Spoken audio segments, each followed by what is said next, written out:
Pace bene, masih di mea culpa. Para sahabat, saya sedang berpikir tentang ini antara loyalty dan fanaticism. Loyalty, kesetiaan, ketekunan untuk tetap taat, untuk mengikuti sedisiplin mungkin satu pernyataan, satu prinsip yang harus dipertahankan terus-menerus. Saya setia, saya punya kesetiaan untuk melakukan satu hal, loyalty. Dan di sisi lain ada benang tipis, hanya ada benang tipis katanya, yang bisa membedakan loyalty dengan fanatism. Fanatisme. Kalau sudah ada isme-isme di belakang, itu sudah berbicara tentang faham. Satu keyakinan yang begitu diinternalisasi, begitu melekat di dalam diri bahwa saya harus taat no matter how. Tidak peduli bagaimana, no matter what happen, tidak peduli apapun yang terjadi. Sehingga tidak ada lagi pendasaran yang rasional. Hanya ada ketertarikan yang tidak lagi berdasarkan pemikiran waras. Fanatisisme. Nah, apa yang membedakan seseorang itu fanatik atau loyal? Saya berbicara tentang ini ketika berpikir tentang liturgi ekaristi yang kiranya tetap mempertahankan sakralitas dan kekudusannya. Kekudusannya dan misteri yang ada di dalamnya. Para sahabat, kita tidak bisa menyepelekan ekaristi dalam konteks ajaran iman gereja Katolik. Bukan tanpa alasan, dokumen Konsili Vatikan II meletakkan Sacrosanctum Concilium, dokumen dogmatik tentang tentang liturgi, diletakkan di bagian paling awal. Sekurang-kurangnya di versi bahasa Indonesia. Para sahabat bisa melihat dokumen ini ditulis di buku lain dalam bahasa lain. Apakah liturgi diletakkan di bagian yang awal? Apa kata Sacrosanctum Concilium? Sebelum nanti kita berbicara di bab 2 tentang misteri ekaristi tersuci. Konsili suci berniat makin meningkatkan kehidupan Kristen di kalangan umat beriman. Konsili Vatikan II menegaskan itu. Dan ketegasan, penyataan secara eksplisit iman gereja Katolik terungkap dalam liturgi. Ketika saya berbuat baik di jalanan, belum tentu saya Katolik. Ketika saya mau mengampuni orang lain, belum tentu saya Katolik. Yang tak beragama pun mengampuni. Yang tak mengenal Kristus secara kognitif pun, Kristus harus sampai kepada setiap orang. Tetapi dalam memori pada level pengetahuannya tidak mengenal Kristus, juga melakukan yang baik, mengampuni, mengasihi, melindungi yang lemah. Meskipun yang jahat ada juga. Tetapi harus dikatakan identitas kekatolikan kita dipertegas dalam perayaan liturgi kita. Oh, ini Katolik. Oh, dari pakaiannya, oh dari sakramen-sakramennya. Itu kadang abstrak. Oh, dari bentuk perayaan-perayaannya, dari ritusnya. Dan itu kita ulang-ulang dalam liturgi. Dan ini identitas yang kiranya dirawat dengan baik, diteruskan dari generasi ke generasi.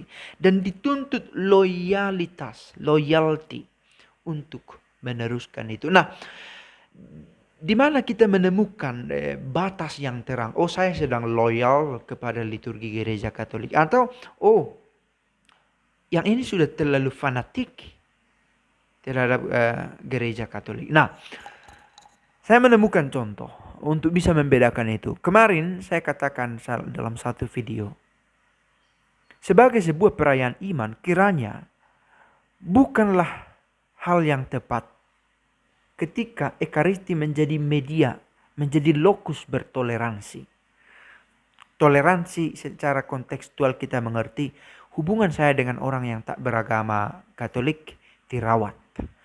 Nah, itu letaknya di mana? Apakah dalam ekaristi? Lalu ada pertanyaan.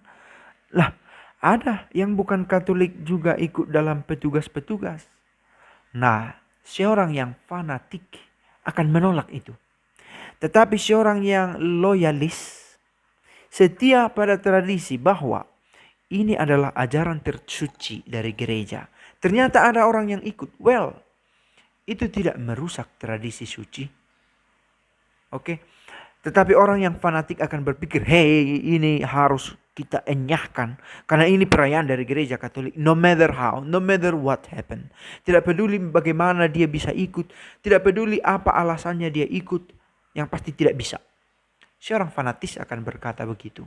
Tetapi seorang yang loyal akan tetap berpikir, well, ini perayaan imanku. Ini sesuatu yang otentik yang saya miliki sebagai Katolik. Yang harus saya rawat. Maka ketika ada invasi, saya harus tetap bisa merawat itu. Pertama, merawat dalam disposisi batin. Well, perayaan ini adalah perayaan imanku. Itu yang pertama saya pikir. Maka bukan tanpa alasan juga lagi-lagi dikatakan. Bab 2 dalam liturgi, dokumen liturgi ini, Sacrosanctum Concilium dikatakan. Gereja menjalankan usaha dengan prihatin, dengan saksama maksudnya, dengan penuh perhatian agar umat Kristen tidak menghadiri misteri iman ini sebagai orang luar. Harus dengan kesadaran I'm in. Saya ada dalam perayaan ini. Saya sedang mengikuti. Maka para sahabat, saya membuat beberapa video yang tidak populer. Apa itu epiklesis? Apa itu transubstansiasi? Masih ada term-term lain yang memang tidak perlu untuk dihafal. Tetapi baik untuk disadari supaya saya ikut dalam perayaan Ekaristi bukan sebagai stranger. Bukan melulu orang asing. Tetapi yang tahu mengikuti. Tahu kapan saya harus berbicara.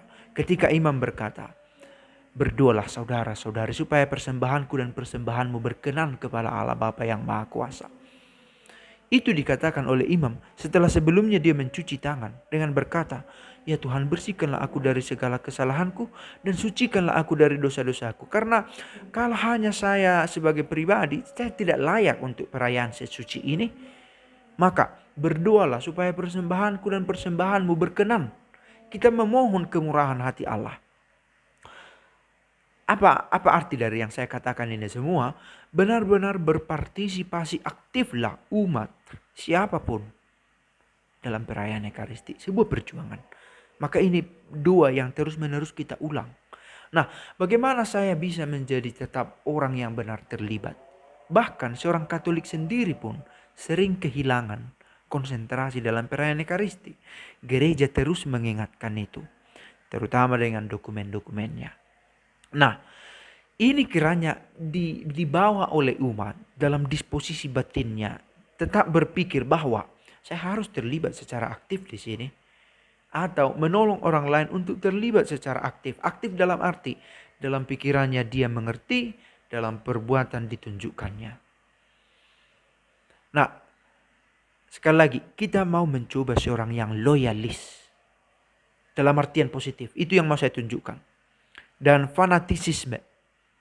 Itu intrinsik negatif. Sudah menjadi satu paham yang keliru. Bahwa saya harus taat no matter what. No matter how. Itu menjadi sebuah kekakuan yang malah boleh jadi mengekang Kristus sendiri yang sebenarnya bisa berkarya lebih dari yang bisa kita pikirkan. Para sahabat, kiranya ada gambaran bagi kita bahwa memang dalam liturgi kita mengusahakan kesetiaan pada tradisi, tetapi tidak menjadi seorang yang fanatik buta dan malah memakai paham fanatisisme. Pace e bene. Salam Maria, penuh rahmat, Tuhan sertamu. Terpujilah engkau di antara wanita dan terpujilah buah tubuhmu Yesus. Santa Maria Bunda Allah, doakanlah kami yang berdosa ini sekarang dan waktu kami mati. Amin.